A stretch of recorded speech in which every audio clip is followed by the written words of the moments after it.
Okay sir, good morning traders. Today is 12 फरवरी और market में हमारा निफ्टी चैलेंज का 40वां दिन है। मार्केट में आज हमारा 3 व्यू थे। देखोगे कि एक बार के लिए बुलिस का जो व्यू था वो ऐसा था कि यहाँ से या तो ब्रेकआउट बुलिस था या तो यहाँ एक बार के लिए यहाँ से नीचे ओपन हो रहा है। तो हो सकता था ये गैप फिल करने के लिए जाए और फिर कहीं भी मल्टीपल जो लेवल्स थे जहाँ से बायर्स एक्टिव हो सकते हैं वो हमने मार्क करके रखे थे। तो जब फर्स्ट कैंडल आके यहाँ उसने जो फर्स्ट सपोर्ट था वहाँ उसने टेस्ट किया, तब फर्स्ट कैंडल मतलब वहीं मैंने फर्स्ट कैंडल के आसपास ट्रेड लिया था। लेकिन उसमें वहाँ रुका ही नहीं, वो वन वे अपना उसने स्टॉप लॉस हिट किया। फिर जब नीचे से बाइंग आ रही थी तब हमने पेशेंटली वेट करके एक दूसरा ट्रेड बनाया था, क्योंकि यहाँ से हमको लग रहा था कि ज़्यादा डीप रिट्रेस नहीं होकर पुल बैक करके एक नए हाई के लिए जाएगा। तो वहाँ से वो बाइंग आई लेकिन वो सस्टेन नहीं हो रही थी, बार बार वो वहाँ से कंसोलेशन करके कल की तरह साइडवेज होने के लिए जा रहा था।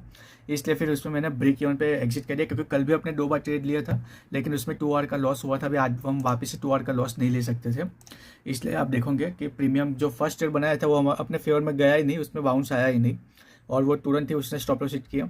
सेकंड ट्रेड जो हमने बनाया वो वहाँ उसने कंसोलेशन करते हुए फिर हमारे फेवर में 20 पॉइंट गया, लेकिन वहाँ से वो वापस से अभी अगेंस्ट जा रहा था, तब मैंने यहाँ कहीं एग्जिट कर दिया। उसके बाद भी आप देखोगे कंटिन्यूस वो साइडवेज ही है। अपना 3-4 दिन से जब से बजट के बाद से अपना एवरीडे जो व्यू है वो बुलिश ही रहा है। लेकिन मार्केट अभी आप देखोगे कि ये एक कैंडल जो बनी थी वो उसके थोड़ा सा मैं अगर इसको फोकस करूँ, ये जो स्विंग है उसके अंदर उस दिन रहा, उसके बाद 2 दिन वो सेम रेंज में रहा और आज वही रेंज के नीचे लो में निकल रहा था। इसलिए हमारा व्यू था कि अगर इसके ऊपर निकलता है तो ब्रेकआउट पे लेंगे और अगर यहाँ से नीचे जाएंगे तो एक बार के लिए कहीं से भी वो यहाँ या तो पार्शियल गैप या तो फुल गैप फिल करने के लिए जाएगा। और यहाँ जो एक सपोर्ट है अगर यहाँ से होल्ड करता है तो फिर यहाँ से एक बार के लिए बाउंस ले लेगा। तो वहाँ आपने लॉन्ग किया था लेकिन वहाँ वो सस्टेन नहीं हुआ।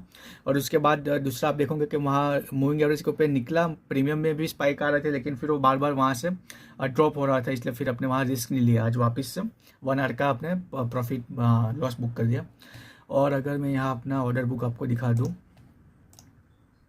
तो आज का जो ऑर्डर बुक है ये 9:15 को फर्स्ट कैंडल में अपने ट्रेड बनाया था, तो सिस्टम ने अपने तुरंत ही उसको स्टॉप लॉस दे दिया। फिर अपने वापस से 10 मिनट बाद री एंट्री की। सबसे पहले 8:50 के कॉल में किया था, फिर वापस से ITM 800 के कॉल में किया था और उसमें फिर अपने 1 घंटे बाद समथिंग अपने उसमें लॉस ले लिया। तो ये एक ही फर्स्ट ट्रेड का जो टारगेट था वो ये है आज का PNL 1 आवर का लॉस। और डे बाई डे अपना कैपिटल भी डीके हो रहा है और मतलब इरोड हो रहा है और मार्केट भी साइडवेज ही रह रहा है। तो अभी थोड़ा सा वेट करते हैं कि कल एक अच्छा सा ट्रेड मिले, तो वरना ये वीक अपने को रेड में क्लोज करना पड़ेगा।